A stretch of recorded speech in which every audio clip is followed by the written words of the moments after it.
é que isto não é só uma revolução tecnológica, mas é uma revolução também cultural. O AIOps também dá esta oportunidade, que é validar ferramentas que ainda não estão dentro da nossa stack tecnológica como ferramentas oficiais, mas que nos permite rapidamente testar. Levar-nos todas as nossas pessoas a perceber qual é que é o valor destas tecnologias naquele que é o seu dia-a-dia.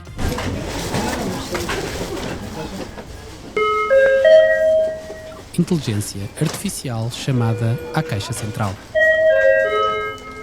Olá, bem-vindos a mais uma chamada à Caixa Central, o podcast da MC Digital, onde damos voz à tecnologia, à inovação e ao talento que move o retalho. Eu sou Rafael Pires e hoje vamos falar de uma das formas como a MC Digital está a acelerar a experimentação e a adoção da inteligência artificial. Vamos ficar a conhecer a iniciativa AIOps. Para isso contamos com uma dupla de convidados. Temos o Fernando Nogueira, meu colega na equipa IT Labs. Temos o Tiago Silva, da equipa da AI Innovation, curiosamente também já foi da equipa da IT Labs, ambos com o chapéu de inteligência artificial na organização e envolvidos na iniciativa AIOps, já vamos descobrir como, mas antes vamos conhecê-los. Olá Fernando, olá Tiago, muito bem-vindos. Ao contrário da tendência neste formato, eu não me atrevo a apresentar os convidados. Há quem diga que é preguiça. Eu prefiro dizer que, já que os convidados estão cá, eu não faço um trabalho melhor que eles, portanto, entrego esse espaço. Começando por antiguidade, Tiago, conta-nos quem é o Tiago, como é que chegaste à MC Digital, o teu percurso até à posição atual. Bom, eu a maior parte da minha carreira trabalhei ligado à inovação, startups, tecnologia e, portanto, esta é a área, a interseção que para mim é mais entusiasmante. Primeiro trabalhei mais no lado do ecossistema, em projetos de aceleração de startups, em incubação, mas também tentando dinamizar aqui o ecossistema mais do norte ligado à inovação. Entretanto, em 2019, juntei-me à AMC, juntando também à equipa da IT Labs, onde fui tendo algumas responsabilidades em termos de experimentação tecnológica, criar esta ligação entre a nossa empresa e startups e tentar trazer essas novas soluções e tecnologias para o nosso contexto, tentando validar também quais eram os benefícios dessas soluções para o nosso negócio. Trabalhámos muito com inteligência artificial durante todos estes anos, algo que foi sempre muito constante, e no início deste ano também surgiu a oportunidade de agarrar a equipa AI Innovation, que é, no fundo, uma porta de entrada de conhecimento para a organização neste domínio. Portanto, estamos muito à procura de tecnologias emergentes, tentarmos consolidar esse conhecimento para que outras equipas dentro da organização possam beneficiar dele e pôr ao serviço do nosso negócio. Portanto, eu posso dizer que tive sempre trabalhos muito bons e que sempre me deram muito entusiasmo e, portanto, olhem, obrigado pelo convite. Boa, obrigado Tiago. Fernando, estás connosco há 112 dias, exatamente, quase 4 meses. Quase para chamar a emergência. Quase 4 meses, portanto, reforço recente, mas não menos importante. Quem é que é o Fernando? Sim, por acaso estava a pensar se era uma parte profissional e uma parte pessoal, Pode ser meio mas eu tenho um percurso um bocadinho em diferentes áreas. Portanto, eu comecei, por acaso não sei se vocês têm essa sensibilidade, comecei na área das telecomunicações, comecei na altura ainda na Ótimos. Passei depois, tive ali um percurso muito ligado à parte de gestão operacional, parte de gestão comercial. Depois passei para a parte da energia, a área da energia, em que também levei um bocadinho esse percurso. E depois entrei aí sim na área de tecnologia, em que fui tendo diferentes experiências, sendo que a última mais ligada à parte de consultoria e agora aqui na MC Digital, na tua equipa da IT Labs, em que acabo por ter aqui um papel, também este chapéu da inteligência artificial e um bocadinho para tentar ajudar na adoção e utilização deste tipo de ferramentas que toda a gente acaba por utilizar, não só na parte profissional, mas também na parte pessoal. Claro. E portanto é um bocadinho este o meu percurso, e fora disso, pessoa ativa, gosto de fazer coisas, e entre as quais utilizar a tecnologia para o meu benefício. Portanto, é um bocadinho isso. Seja profissional ou pessoal. Boa. Sim. Boa. Bem, se isto não correr bem, eu vou-me culpar pessoalmente, porque eu sou responsável de vocês os dois estarem na MC. É verdade. Por isso a culpa será minha, mas pode ser que não cheguemos aí. Bem, antes de mergulharmos aqui na iniciativa da AIOps, acho que era bom tocarmos primeiro no AI Accelerate at MC, e Tiago, corrige-me se eu não estiver a dizer isto bem, que estrutura um bocadinho e acelera a adoção da inteligência artificial da MC, onde depois encontramos a AIOps, entre outras iniciativas. Tiago, consegue-nos ajudar aqui a perceber um bocadinho por alto o que é este AI Accelerate at MC? Para já é um trocadilho Ok. da palavra AI e Accelerate. E é isso mesmo que este programa, que é transversal a toda a MC, quer fazer. É acelerar a adoção deste tipo de tecnologias em toda a nossa organização. Portanto, não pensando só aqui na nossa área da MC Digital, mas até nas diferentes unidades de negócio dentro da MC. Portanto, este programa orienta tudo o que são iniciativas de adoção da AI, sobretudo aqui em duas grandes vertentes que estão continuamente ativas, uma mais orientada a produtos da AI, ou seja, quando olhamos para oportunidades do ponto de vista de processos de negócio, experiência de cliente, algo que direcionamos com mais foco e intencionalidade e que percebemos, olha, estas tecnologias aqui vão realmente fazer a diferença naquela que é a nossa proposta de valor. E outra vertente que também corre com continuidade, em que olhamos mais para um Enterprise AI Adoption, mais na lógica de levarmos todas as nossas pessoas a perceber qual é que é o valor destas tecnologias naquele que é o seu dia-a-dia, as suas tarefas, os seus processos mais dinâmicas de equipa, digamos assim. Portanto, olhamos numa vertente de negócio inicialmente como AI Products e que podemos estar a olhar para algo que desenvolvemos internamente ou até que em conjunto com parceiros aplicamos e, portanto, podemos ter aqui diferentes níveis de customização, diferentes níveis de flexibilidade para moldarmos estas soluções de acordo com os nossos requisitos. E depois este nível em que trabalhamos, se calhar de forma muito mais próxima, mais orientada àquilo que são os processos das nossas equipas e em conjunto com as nossas pessoas. E é nesta vertente que entra o AIOps, em que nós temos aqui um esforço muito imersivo, em que juntamos tecnologia e negócio para endereçar estas oportunidades de adoção da AI. Ok, então vamos então puxar agora esse tema, que é o nosso tema principal. Esta iniciativa da AIOps, que se apresenta como uma framework para fazer push de casos de uso de AI, estruturando a adoção em ciclos bem definidos. Fernando, o que é que isto quer dizer? Às vezes utilizamos aqui terminologias um bocadinho mais complicadas e os nomes são mais complexos, mas vamos tentar também simplificar esta abordagem. Em primeiro lugar, dizer que eu não acho que é muito comum, se calhar para nós está a ser comum toda esta adoção e utilização de programas de inteligência artificial e todos estes temas que estão a acontecer internamente parece-nos se calhar demasiado comum, mas eu não acho que isto seja comum em todas as empresas. E, portanto, acho que é de salutar que estejamos a fazer esse caminho agora e aprender também com todas estas abordagens. O AIOps vem, no fundo, acaba por ser uma ação que vem dentro deste macro programa que é o AI Accelerate e acaba por ser uma forma de nós acelerarmos, identificarmos casos de uso, acelerarmos essa identificação e aumentarmos, no fundo, a adoção de inteligência artificial. Então, o que é feito é, de uma forma simplificada, nós começamos internamente, MC Digital, em que fizemos este caminho dentro de nossa casa em primeiro lugar, fizemos esta experimentação dentro de nossa casa, queremos agora, obviamente, passar este conhecimento para outras áreas e, no fundo, é conversar com as pessoas, identificar áreas-chave em que existem desafios do dia-a-dia, desafios esses que podem ser resolvidos com ferramentas de inteligência artificial. E depois o que é feito é um programa em que existe aqui, vamos dizer, à data de hoje, 3 grandes fases. Esta fase de descoberta de quais é que são os problemas, quais é que são as dores destas equipas, olhar e perceber de que forma é que as ferramentas de inteligência artificial podem ajudar. Estamos a falar de coisas que sejam muito, pelo menos nesta fase, plug and play, ou seja, em que eu tenha a ferramenta e possa rapidamente acionar isso junto à equipa. Se isso for o caminho, construir essa solução, não só do ponto de vista de tecnologia, mas também com os utilizadores, até porque normalmente estas soluções são muito fáceis de se utilizar, e depois numa fase final acabar por entregar isto a esses utilizadores para que eles sejam autónomos na utilização destas ferramentas e no final do dia que possam tirar benefícios, ou seja, da utilização destas ferramentas. Isso é acho que é o mais importante depois no final de tudo. Ok, portanto, referias aqui que a primeira execução foi na MC Digital. E agora aqui, puxando para ti, Tiago, que objetivos é que tínhamos em específico? Que caso de uso é que foram levantados? Que abordagem é que fizemos aqui na MC Digital, até como projeto piloto, não é? desta própria iniciativa? Sem dúvida, sem dúvida. E agarrando numa coisa que o Fernando disse e acho que é de reforçar várias vezes, ele ficou ali o trabalhar com as pessoas, com os utilizadores. Este AIOps dá-nos uma conexão, um benefício muito claro de trabalhar realmente próximo com as pessoas. Né? Estamos ali 10 ou 12 semanas, 2 dias por semana, exclusivamente dedicados a isto, em que tecnologia e negócio falam a mesma língua e trabalham juntos para chegar a um mesmo objetivo. E o que nós estamos a perceber neste caminho é que isto não é só uma revolução tecnológica, mas é uma revolução também cultural, não é? E um programa deste género, em que nós trabalhamos de mãos dadas, permite-nos pensar para além da tecnologia, que às vezes é difícil para quem está neste mundo.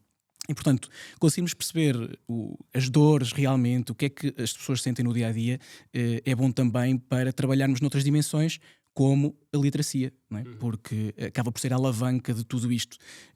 Este esforço está muito circunscrito no tempo, mas nós queremos que seja algo que cresça organicamente depois de um AIOps ou todas as outras iniciativas que temos.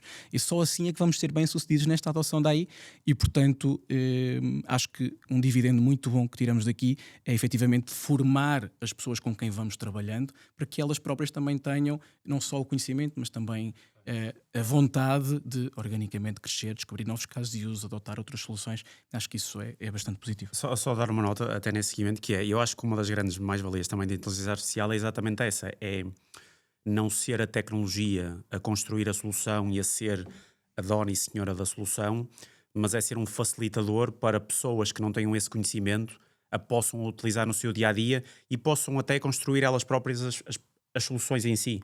Ou seja, eu acho que isso é uma grande vantagem, que também acaba por ser uma mudança às vezes de paradigma daquilo que é uma equipa de tecnologia em que constrói a solução e tem todo o conhecimento à sua volta, e aqui não, o utilizador já tem muito conhecimento e estas ferramentas são um facilitador na construção dessas soluções.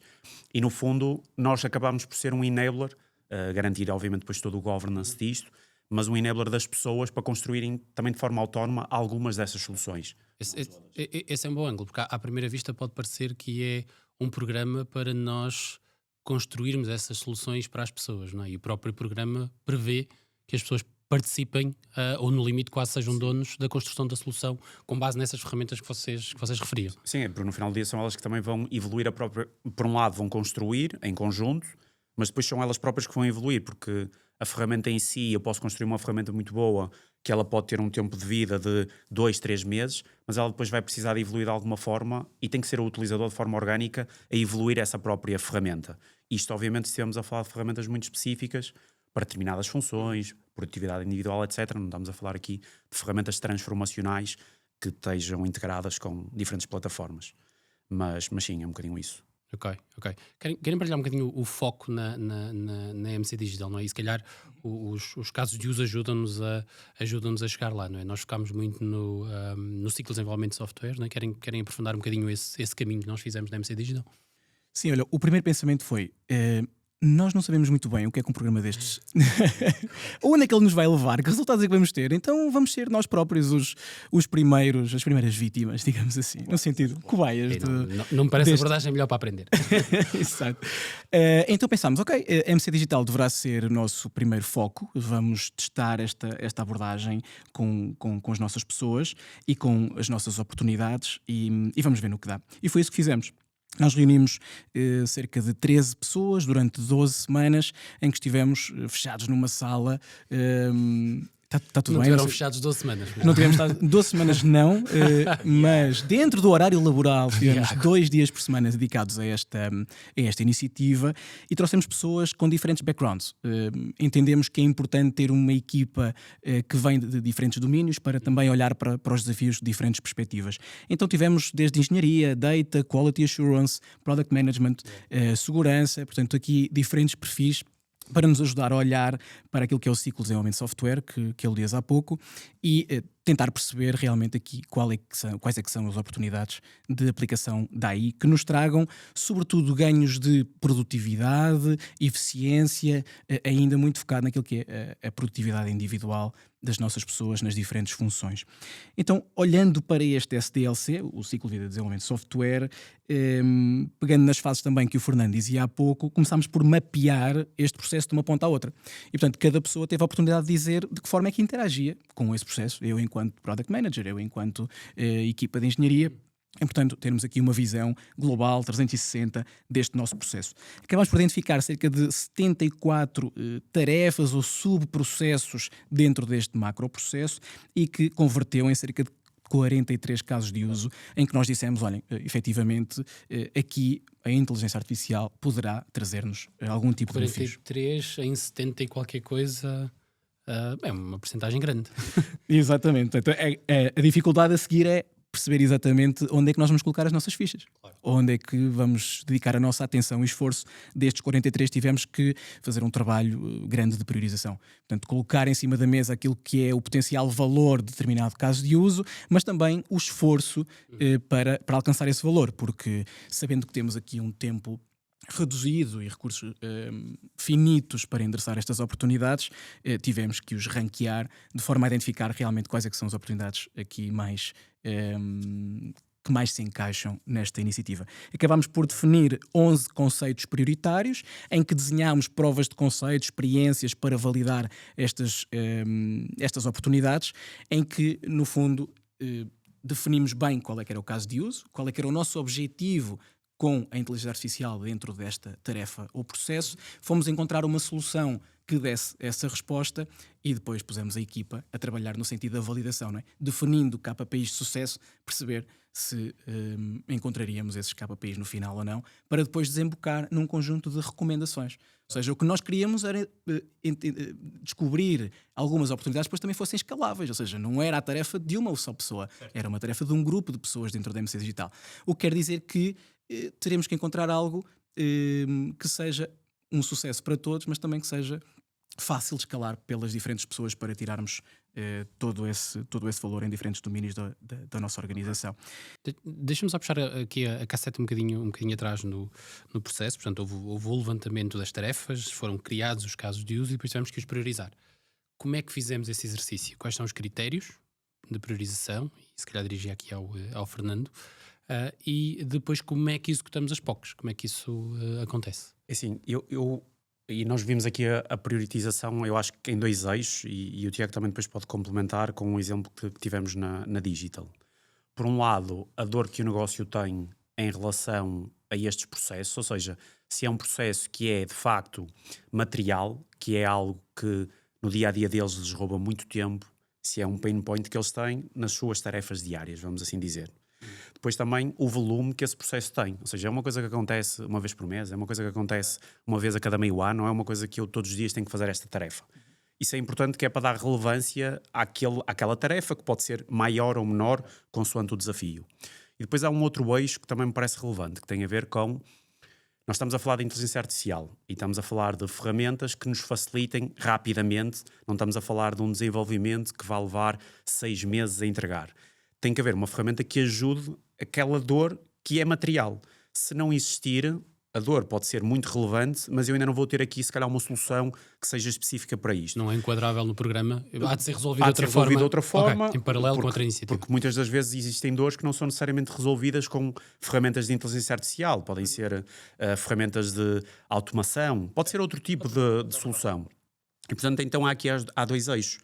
A relevância da dor e, neste caso, se é algo que é, portanto, constante ao longo do tempo, se tem aqui uma parte quantitativa que é importante, e depois se existe, neste caso, uma tecnologia de IA que ajude.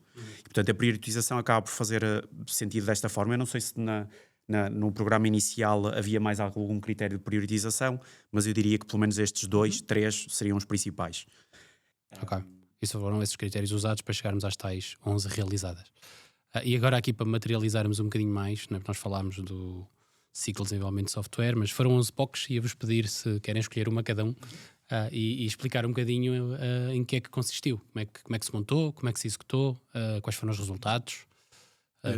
Deixa-me só completar o exercício que fizemos na MC Digital, depois desembocou em 9 provas de conceito que foram bem sucedidas. Sim.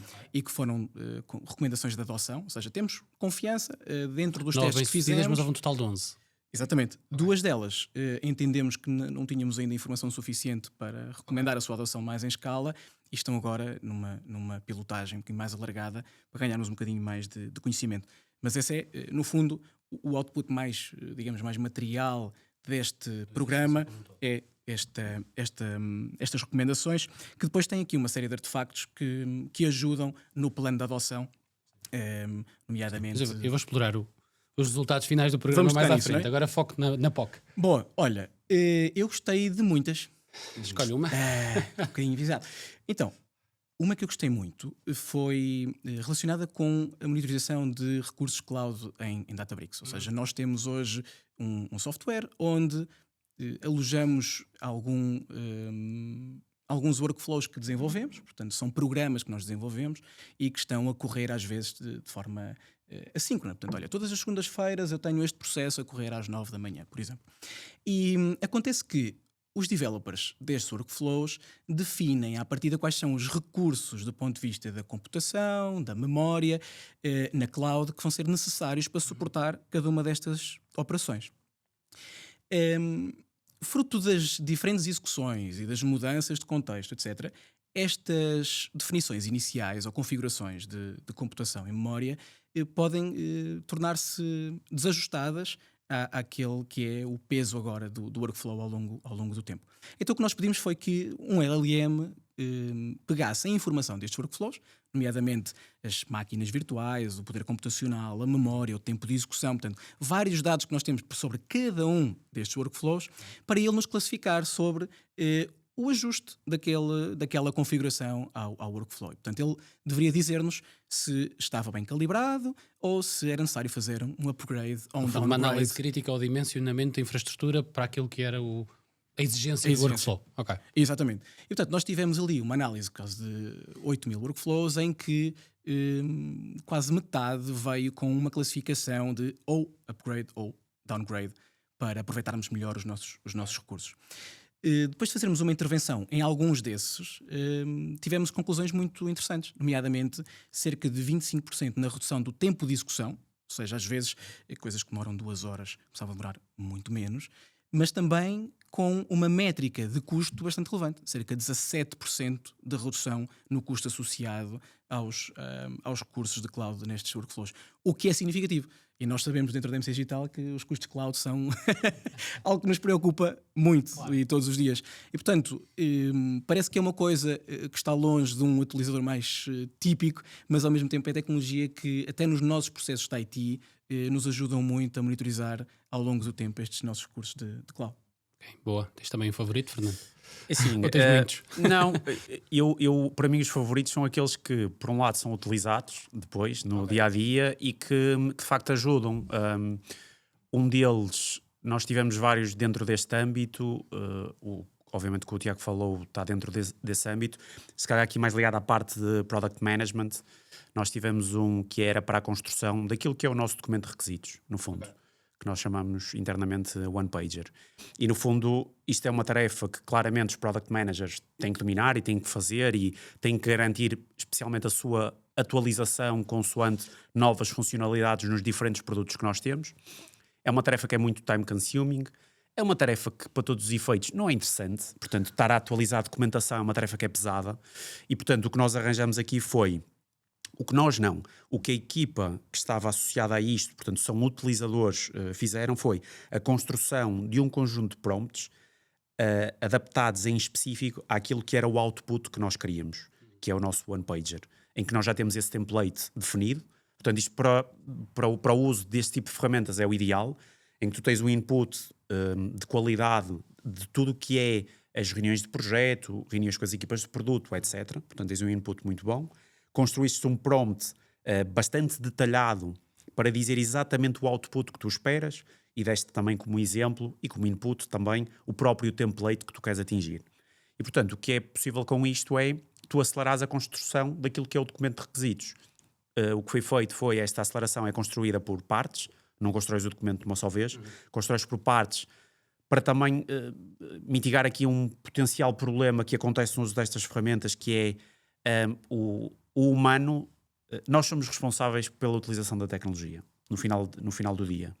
E isto facilita a que os Product Managers confirmem toda a informação que é dada pelo modelo, neste caso. Então o facto de isto ser partido por fases do próprio documento permite que o Product Manager possa validar a informação e dizer, ok, é isto, carrega essa informação no documento e fica um acelerador. Garantes by design o human in the loop. Sim, porque o facto de mitigares isso acaba por facilitar esse processo e facilita também depois na própria... Quer dizer, é muito difícil tu teres um output que é demasiado grande e demasiado extenso, tu vais ter mais dificuldade em validar e vais aumentar a probabilidade, mesmo que valides, aumentas a probabilidade de erro dessa validação, que não é isso que queremos.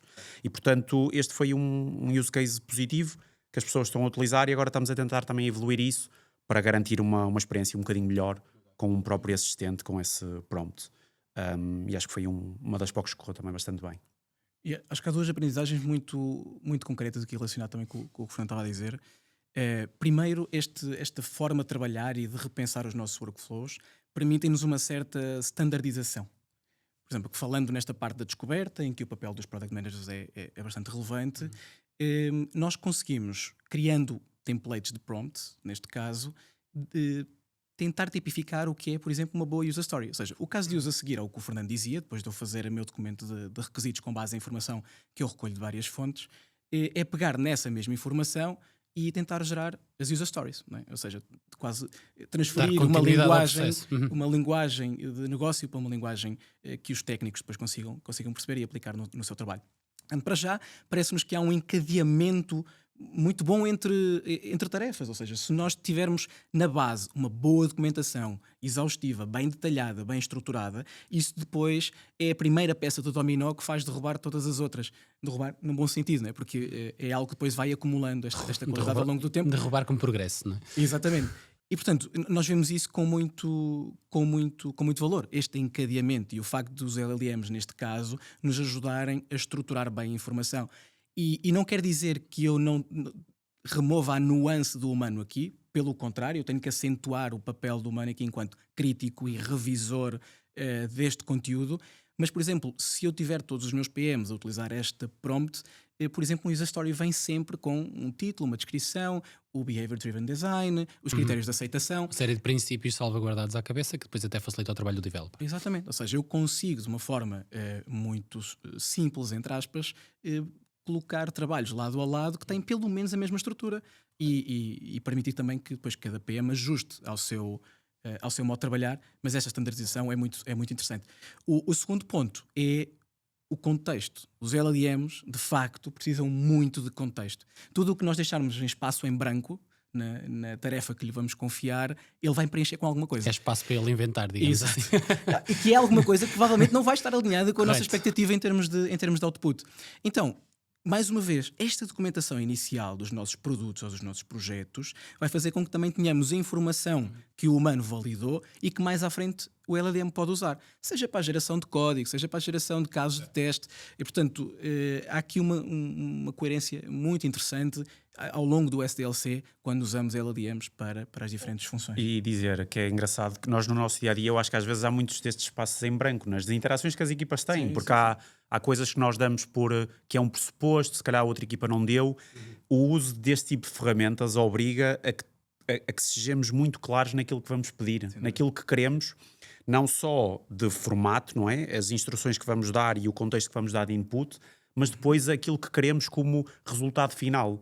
E isso exige um trabalho bastante, portanto, duro de saber exatamente qual é o resultado. Obriga muito a esta estruturação, que depois acaba por trazer benefícios no resultado, porque vai nos dar um resultado que à partida vai ser positivo e depois facilita também a própria portanto, validação da informação e ajuda também depois na própria standardização que tu estavas a falar. Mas sim, é um bocadinho por aí. Eu reforçava aí aquilo que disse há pouco, que é o facto de serem os próprios PMs a construir este caminho e a validar e a serem os donos quase desta solução. E agora queria puxar aqui, nós já falámos um bocadinho há pouco, o Fernando referia muitas vezes que estas ferramentas de AI, não é? E nós, para podermos realizar estas POCs, precisamos de um portfólio de ferramentas ou soluções que possam ser usadas para atacar estes casos de uso. Vocês falaram aqui de duas. Que ferramentas são estas que nós estamos a falar? Vamos dar nomes, colocar aqui exemplos em cima da mesa. Podem usar os vossos casos de uso ou outros para ajudar aqui a enumerar estas ferramentas. Assim, destes casos de uso que nós estamos a falar, se calhar dizer, em primeiro lugar, há um conjunto de ferramentas que podem e devem ser testadas neste âmbito. Depois, uma coisa diferente é as ferramentas que estão, vamos dizer, como ferramentas oficiais da nossa organização. Acabam por ser aqui dois caminhos. Neste caso em concreto, por exemplo, do OnePager, o que nós fizemos foi validarmos com diferentes ferramentas.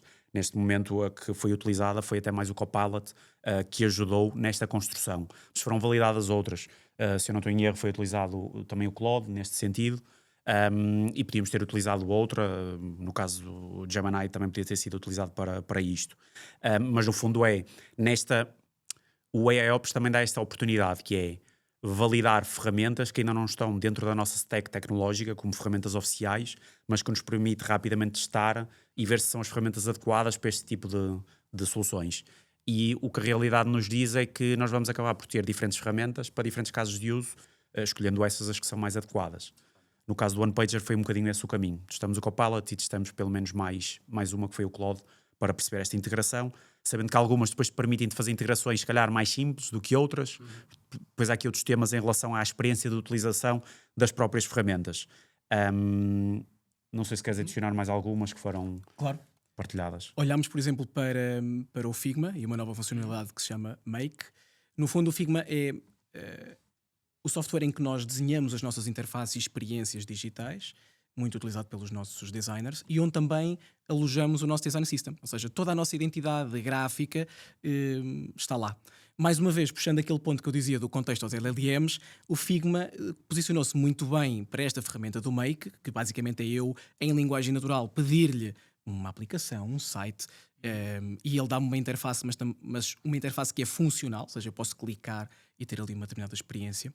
E o Figma posicionou-se bem porque nos dá a oportunidade de conectar e dar contexto ao LLM, né, fazer o chamado grounding, na indústria chama-se o grounding, do meu design system. E em cima disso pedir-lhe alguma coisa. E os nossos designers depois construíram um prompt, um template, mais uma vez, para facilitar a utilização. Portanto, o Figma Make é a nossa ferramenta de eleição para idear novas interfaces e novas experiências do ponto de vista digital. O nosso GitHub Copilot é o agente que usamos para programação, portanto, os nossos developers hoje todos poderão usar o GitHub Copilot, já muitos deles usam, é o nosso companheiro de desenvolvimento de código, de debugging e às vezes de partilha de frustrações. não é o patinho de borracha, mas é o GitHub Copilot. E, portanto, vamos tendo aqui várias ferramentas. No domínio mais de agentes, por exemplo, percebemos que casos de uso do ponto de vista mais conversacionais e que usem um padrão de desenvolvimento mais de agentes, percebemos que começava a ter cada vez mais apetite dentro da organização. E por isso também desenvolvemos algo de raiz aqui na organização que nos permite instanciar casos de uso de agentes e, sobretudo, os mais conhecidos tipicamente por chatbots, mas enfim, hoje que têm um cérebro que faz o raciocínio, que é o LLM, e que tem acesso depois a ferramentas, portanto eu posso dar superpoderes a este LLM para desempenhar certas tarefas, e hoje temos uma arquitetura de referência interna que desenvolvemos, estamos a produtizar já num estadio muito avançado e que dentro em pouco também vamos ter isso como uma ferramenta quase plug and play para desenvolvermos este tipo de soluções. Ou seja, estamos a juntar aqui não só a componente externa e do que é que está acontecendo no mercado, mas também ganhar expertise interno para conseguirmos dominar estas tecnologias e preparar-nos para o futuro em termos de desenvolvimento interno. Ou seja, acabamos por não só depender de ferramentas externas, mas começar a construir as nossas próprias ferramentas que depois nos dão apoio a estes casos de uso. Ótimo. Tu há pouco já estavas a responder, eu disse que íamos puxar aqui mais à frente e agora esse é o momento. Portanto, considerando todo o programa, quais foram os resultados e conclusões finais? Olha, o output mais claro é um plano de adoção. Ou seja, aquele esforço que nós fazemos em 10, 12 semanas só tem sentido se depois for posto em prática, não é? E se nós progressivamente com as nossas pessoas formos partilhando o conhecimento que foi gerado e facilitando a adoção das novas ferramentas, das novas formas de trabalhar. Então, o resultado final foi um plano de adoção que consistia, por exemplo, em alguns documentos que chamámos toolkits, ou seja, documentos que as pessoas podiam consultar para perceber qual é que era este novo processo, método de trabalho, qual é que era a solução, mas também acompanhado de uma biblioteca de prompts. Ou seja, todos aqueles templates que nós construímos para os diferentes casos de uso estão acessíveis para as pessoas poderem utilizar e também iterarem em cima do prompt. Portanto, aquilo não é um template, não está fechado e cada pessoa pode customizar à sua medida. Outra parte muito importante, e no início falava em literacia, são as formações. E, portanto, nós entendemos que precisamos de nivelar o conhecimento dentro da organização. O primeiro objetivo é fazer uma formação para todas as pessoas, para garantirmos que todos temos um nível de conhecimento que consideramos ser elementar ou básico. Todas as impactadas por aqueles casos de uso selecionados ou algo ainda mais abrangente? Sim, a primeira, o nível mais básico é vamos querer que todas as pessoas tenham uma formação em que apresentamos os conceitos destas tecnologias, em que apresentamos aqui boas práticas, até na perspectiva de um uso responsável, seguro. Portanto, vamos querer nivelar o conhecimento de todos. Mas isso até extravasa o âmbito da IOPS, não é? Mesmo Exatamente. Portanto, toda a organização vai ter a exposição a esta formação. E depois criamos também formações específicas. Por exemplo, se queremos que os nossos developers saibam usar o GitHub Copilot em conjunto com os MCPs da Atlassian, da GitHub, se usar o SonarQube para fazer debugging em que damos o relatório de grounding para o LLM, tudo isto carece de proximidade com estas pessoas e de um plano faseado de formação. A mesma coisa vai acontecer com os nossos product managers, etc. Portanto, há tanto uma visão global de todos temos que estar num certo nível de literacia, quanto mais focado em determinadas funções.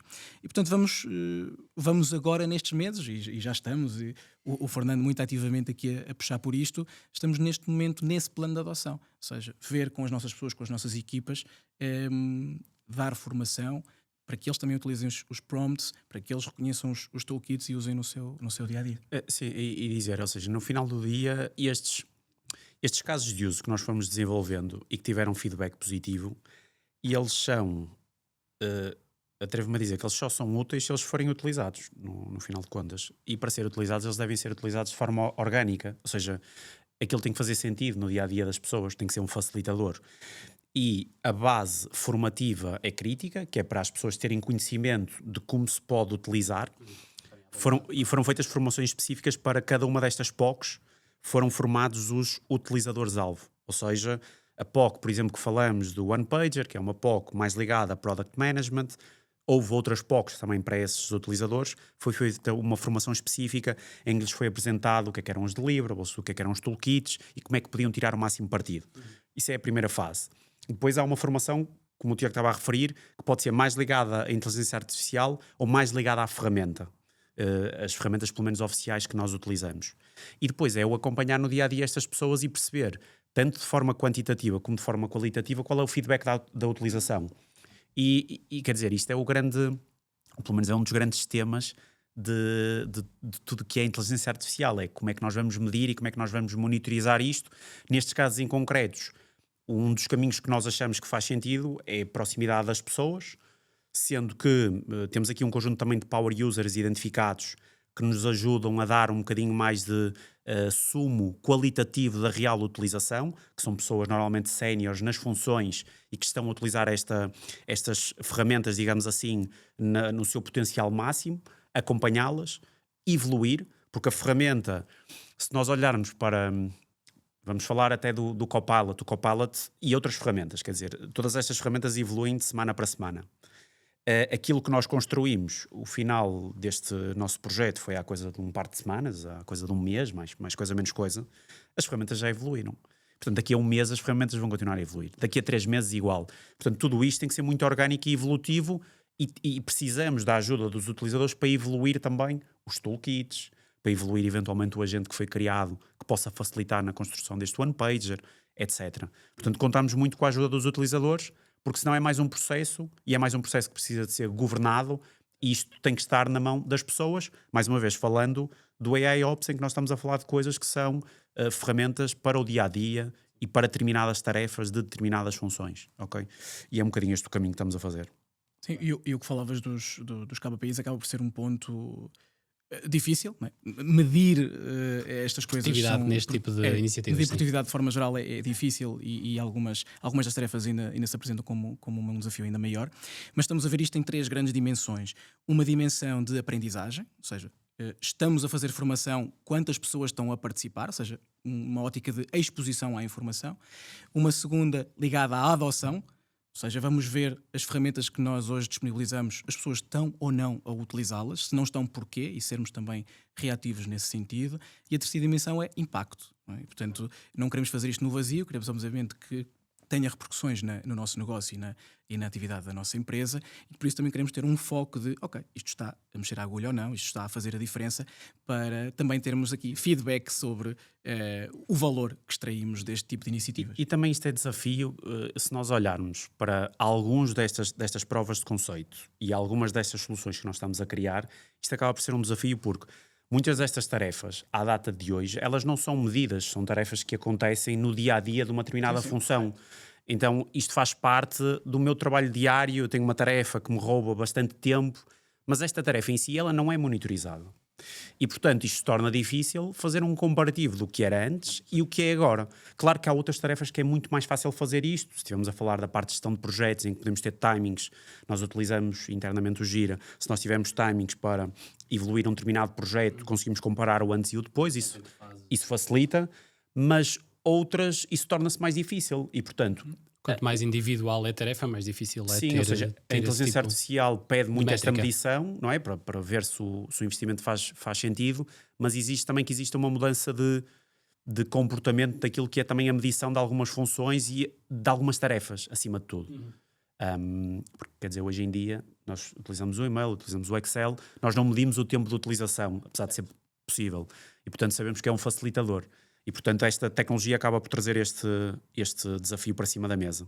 Bem, eu estou a adorar ouvir-vos, mas vou ter que puxar a conversa para a frente. Este já está, não é? Era o projeto piloto, era o que nós dizíamos, já vimos aqui resultados palpáveis. O que é que vem a seguir?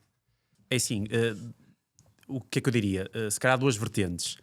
Há uma vertente de futuro que é nós queremos pegar nesta framework e adotá-la a outras áreas da nossa organização, e já estamos a fazer isso. Portanto, a ideia é pegar na framework que correu bem e pegar em outras áreas, fora até da MC Digital, e testar também este conceito nelas. Áreas essas que não são áreas técnicas, apesar de terem pessoas que têm muito conhecimento de tecnologia e que gostam de tecnologia. E isso também acaba por ser um ponto bastante positivo. E, portanto, a ideia é tentar perceber se fora de uma empresa, vamos assim dizer, digital, se isto funciona da mesma forma, este programa de identificação de casos de uso, construção de uma solução com ferramentas de inteligência artificial e depois a produção daquilo que é a documentação destas provas de conceito. E se calhar numa segunda fase, uma possível ideia é levar este programa a um outro nível, ou seja, não só a construção daquilo que são prompts e aquilo que são assistentes simples para tarefas que também são elas mais simples, mas que acabam por consumir tempo, e evoluir isto para workflows que sejam mais inteligentes, que sejam mais automáticos, em que eu possa ter vários agentes com tarefas específicas dentro desse mesmo workflow. E isso acaba por ser um desafio maior, mas que exige que este caminho inicial seja feito. Ou seja, não vamos começar a construir a casa pelo telhado, vamos tentar garantir que as pessoas adotam este tipo de soluções, utilizam, querem utilizá-las e querem mais, para depois passar para esta segunda fase, que eu acho que ainda vai acelerar mais e vai trazer, estávamos a falar dos KPIs, não é?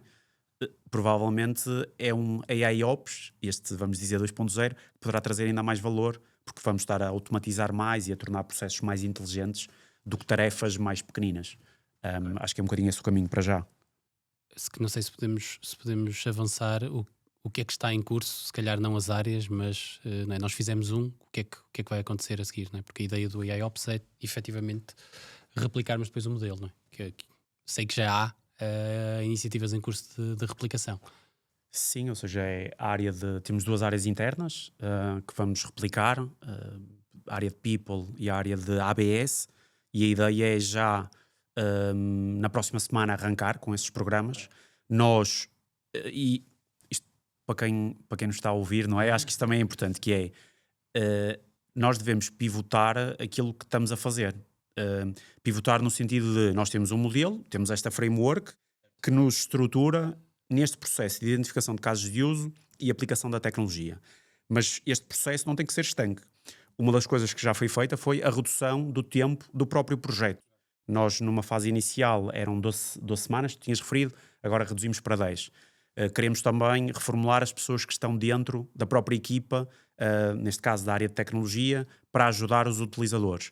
E, portanto, estas afinações são muito importantes. E começar já na próxima semana, vamos ter 2 a decorrerem em paralelo, com aqui um desfazamento de cerca de 2 semanas, e a ideia é no final de, portanto, janeiro, inícios de fevereiro, nós conseguirmos terminar esta segunda fase do AIOps nestas duas áreas e ter já aí também provas de conceito feitas, sendo que uma das coisas também que aprendemos e que queremos implementar agora tem a ver com o número de casos de uso que vamos querer também tocar e atacar. numa fase inicial nós estávamos aqui com um bolo bastante grande, e isso também exige que tu tenhas uma maior dedicação, mais disponibilidade, e nem é tanto pela disponibilidade, mas é pela divergência do foco. E agora queremos, se calhar, ser um bocadinho mais quase snipers na abordagem, utilizar menos casos de uso, mas que possam ser mais materiais e que possam trazer ainda mais valor. E, portanto, há de ser também um caminho que queremos fazer. Boa. A minha pergunta nem era tanto em detalhe, era mesmo mostrar que já estava a acontecer, porque a forma como respondeste a primeira vez foi muito de depois a seguir vamos para, não é vamos, já estamos a ir, não é? Já está a acontecer, e essa nota que queria dar, e fico muito entusiasmado com essas duas novas edições da AIOps, até já com as melhorias que referiste. O Tiago no início, cauteloso, até dizia AIOps 10 a 12 semanas, portanto ele já estava a contabilizar o modelo anterior e o atual. Portanto, e quem sabe, se calhar daqui a uns tempos também não temos direito aqui a um episódio específico sobre essas edições. Estamos a aproximar-nos do final, mas não queria vos deixar de perguntar algo mais específico das vossas funções, que é nada mais, nada menos de que em que é que estão a trabalhar neste momento que mais vos entusiasma. Seja pela aprendizagem, pelo impacto que vai ter, ou outra coisa qualquer, o critério é vosso, mas em que é que estão a trabalhar no momento que mais vos entusiasma? Se calhar começa aqui pelo Tiago. Boa. Olha, tudo em que nós trabalhamos entusiasmo. Isso é um bom princípio. Agora a sério. Nós somos uma equipa de inovação, então temos muito esta liberdade, também responsabilidade, obviamente, mas liberdade para explorar coisas novas, e isso entusiasma muito. Diria que dentro dos temas que nós temos atualmente, visão computacional é algo que me chama muito a atenção. Sobretudo porque o retalho é um negócio muito físico, não é? Muito ancorado nas nossas lojas, no contacto com o cliente, etc. E a visão computacional é um conjunto de tecnologias que nos pode digitalizar este espaço físico para nós depois extrairmos certos insights, não é? Certas aprendizagens. E isso entusiasma bastante enquanto tecnologia ao serviço do negócio. Para vos dar um caso concreto, há pouco tempo desenvolvemos um MVP dentro da equipa, por exemplo, para extrair informação de produto de embalagens. Ou seja, montámos um modelo que, com uma fotografia de um produto, analisava as diferentes componentes da embalagem e dizia, olha, isto é o modo de preparação, isto é a tabela nutricional, isto é a marca, isto é a iconografia de vegan, ou apropriado para celíacos, enfim. E depois há um segundo modelo, neste caso um LLM, que pega nestes recortes dos diferentes elementos da embalagem e extrai a informação. Extrai o texto, extrai o significado da iconografia e no final acabamos com esta informação estruturada. Com uma ficha de produto. Com uma ficha de produto completa, com base naquilo que é a embalagem. Tiramos algumas coisas boas disto. Para já, a embalagem é uma fonte de verdade. Ou seja, nós podemos ir buscar informação de produto a outros sítios que às vezes vem incompleta, vem incorreta, insuficiente, desatualizada. E, portanto, a embalagem à partida terá a informação que nós precisamos e o mais atualizada. E tiramos também informação que não é só textual, mas também visual. E componentes, por exemplo, como claims de marketing, coisa que, por exemplo, um fornecedor nunca nos passaria essa informação de forma tão simples. Então nós conseguimos tirar ali alguns atributos da embalagem que de outra forma, que é conteúdo, diria, mais rico, e que de outra forma não conseguíamos aceder. Portanto, isso entusiasma-nos bastante. Nós estamos com uma precisão de cerca de 90%, ou seja, 90% do conteúdo da embalagem chega ao fim devidamente estruturado à nossa base de dados, e por isso já temos aqui oportunidades para melhoria, obviamente, mas entusiasma muito. Se nós começarmos a pensar no ambiente de loja, ainda mais oportunidades surgem com visão computacional. Portanto, diria que é uma das áreas dentro do grande chapéu da AI que para mim mais me entusiasma. Eu aproveito para referir que recentemente lançámos um artigo precisamente sobre essa experiência, portanto no nosso blog, quem quiser saber mais pode encontrar detalhes sobre essa POC. Fernando, do teu lado. O que é que me entusiasma mais? Eu não sei se vou ser tão entusiasmado a dizer o que é que me entusiasma mais na minha função. Não faz parte da avaliação, da minha avaliação. Boa. Eu acho que era o Bill Gates que dizia, eu não tenho a certeza, se ele tinha interesse quase em contratar pessoas que fossem preguiçosas, porque essas pessoas iriam arranjar a solução mais fácil para os determinados desafios que iam ter. Se calhar alguém vai corrigir se esta informação estiver errada, se não for o Bill Gates. Mas no fundo, eu acho que esta mentalidade, até no uso deste tipo de ferramentas, é muito interessante, porque essas pessoas são as que normalmente vão encontrar as soluções dentro destas ferramentas que lhes vão facilitar o dia-a-dia. E a minha acaba por motivar a concretização destas soluções, ou seja, o AIOps é uma framework que está a acelerar estas identificações de soluções com AI. Nós estamos a fazer isso em paralelo, ou seja, isto acontece em todas as empresas, estes desafios que existem e encontramos uma solução. Nós próprios, em paralelo, estamos a fazer esse levantamento de casos de uso de algumas equipas que nos fazem chegar a estes desafios. A materialização disso, ou seja, identificar um caso de uso, pegar nesse caso de uso, olhar para o problema e conseguir resolver um problema daquela equipa que lhes vai dar tempo de qualidade para fazer outras tarefas, isso é algo que a mim que me motiva. Nós tivemos um exemplo internamente da equipa de learning, em que basicamente queriam apoio para a construção de vídeos formativos, em que nós olhamos para o desafio, exploramos algumas ferramentas, fizemos uma pequena prova de conceito e a prova de conceito correu positivamente e o negócio quer adotar essa ferramenta. Então, isso para mim acho que é o mais importante, é no final do dia o que nós estamos a fazer está a contribuir, ainda que podemos dizer que pode contribuir mais ou menos, para determinadas áreas e para determinadas funções. E acho que é um bocadinho esse o caminho. Resumindo, é resolver problemas com inteligência artificial. Sim. Ok, boa. Agora sim, chegámos ao final, mas ainda vou arriscar fazer aqui a nossa rúbrica final, que é a nossa caixa de favoritos. Tiago e Fernando, no vosso papel de consumidores, portanto agora não é o vosso papel aqui na MC, é como consumidores, lá em casa. Qual é a tecnologia, inovação ou experiência, portanto não tem que ser tecnologia necessariamente, que mais vos marcou recentemente e porquê? Eu posso começar, eu acho que não vai ser muito interessante, mas eu vou partilhar na mesma, porque foi ontem. Então, é recente, eu recebi, é bom. foi uma Recentemente notícia, aplica-se aqui bem. Sim, foi uma notícia que eu vi e não acho que vá contribuir muito para o meu dia-a-dia, mas acho que são daquelas novidades que são interessantes. A loja do cidadão agora existe no formato virtual. A loja do cidadão comum, em que é preciso ir à loja do cidadão, renovar o cartão de cidadão, pedir a alteração de morada que nós temos, etc. E acho que foi lançado ontem, pelo menos a notícia foi ontem, portanto deve ter sido lançado agora, a loja do cidadão virtual. Portanto é um site online que podemos já identificar, por exemplo, que antes não era possível ver os pontos que nós temos na carta, fazer alterações de morada da nossa residência fiscal, pedir a atualização do cartão de cidadão. E para mim, e eu acho que este tipo de tecnologias são as coisas que são interessantes, são coisas que de facto podem causar impacto no utilizador. Ou seja, não é tanto o hype, e vivemos muito, toda a gente fala de inteligência artificial, acho que às vezes não é tanto o hype daquilo que é a tecnologia, mas é a aplicabilidade prática. Obviamente deve haver espaço para os dois, deve haver espaço para apontar para a Lua, mas também deve haver espaço para as coisas mais terra a terra, e eu acho que esta, por exemplo, é uma ferramenta que vai ser muito útil para um conjunto de pessoas que não querem ir à loja de cidadão, vai tirar volume das lojas de cidadão e vai permitir que, se calhar, pessoas que sejam mais tecnológicas utilizem esta ferramenta, e as pessoas que precisam de facto ir à loja e que não sejam tão tecnológicas tenham mais tempo para ir porque têm menos volume nas lojas. Portanto, foi assim uma que me ficou na cabeça. Não está para a espera de ouvir falar da loja de cidadão hoje. Admito. E do teu lado, Tiago? Olha, eu tive uma experiência marcante recentemente, Positiva, muito positiva, num evento chamado Lisbon AI, que aconteceu recentemente. A certa altura, um dos fundadores de uma solução que se chama TL Draw, que à partida poderá ser conhecida de muitas pessoas, basicamente é um software que é um white canvas, é um whiteboard em que nós podemos lá fazer determinadas atividades que se faz num quadro branco digital. E a certa altura, ele começa a fazer uma demo de um sistema multi-agente dentro de um whiteboard, coisa que eu nunca imaginaria na minha vida. Okay. Portanto, o output dos agentes eram coisas escritas no whiteboard. Isso, escritas, desenhadas, etc. Em colaboração.